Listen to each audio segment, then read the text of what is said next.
Hey everybody, just a quick update with the full tank shot with the stand. Lights are completed now. The scape is in. Kind of working out some flow patterns with these J-Bow PP8s. I bought another one to put on the right side here. And that's the one I had initially, but I knew I was going to get one for the right side because, it kind of helps to keep the flow patterns going in different directions. So yeah, as you can see, you might be able to see some particles floating around. That's because I just changed that one to face forward a little bit, and then that one over here shoots straight across the back of the tank, and so it should keep stuff moving. I just have my constant power right now. They're at about 50%. When I get coral in here, I'll be able to get a better feeling for how everything's moving, but at this point, it looks like there's definitely plenty of flow in here. The anemone's definitely found a pretty happy spot for it. It's been extended ever since I've had it in here and under the light. So it's working out pretty well. This whole rock structure, pretty much almost every piece was in the 39-gallon Cad Lights tank that I had. You can see it's a mixture of Fiji, Tonga, branch, and shelf. Kind of layered throughout. The pieces they locked in pretty well, so I didn't have to use any epoxy or super glue or anything like that. They all locked in pretty solid.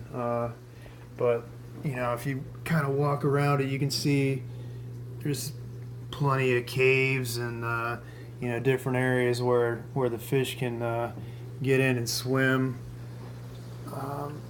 without bothering each other too much. Go around this side here. You see under here, and then around back there's some areas back there as well. And really the only piece that I had to buy was this piece here that I got from my LFS that I've had my eye on for the last few weeks, and so I got that added in. I didn't really specifically follow rule of thirds or anything like that, but I guess it just kind of turned out that way. But I didn't really map it out that way. I knew that I wanted that structure to look like it looks right there with taller branch rock in the back. I've got that skull rock that I've had for probably 8 years, and my brother had it in his tank for probably 4 years before that. So that's been around. But it's pretty much how I wanted it to look. Part of it looks exactly like it looked in my seahorse tank. I just added a little more to it for this tank because obviously this tank is wider and quite a bit larger, so I had a little bit more room to work with. These little rocks here that are white in color, those were in my sump and on my other tank, and if you look, you can see that they have all kinds of life that have been growing in them throughout the years. They were in that sump for about 9 years, so there's a lot of life going on in those rocks. So the plan for that is I'll put different corals on there. Probably have one of them be a mushroom rock. Another one might be GSP. And I'll figure it out as I go along. But I did pick up that coal tang you see right there.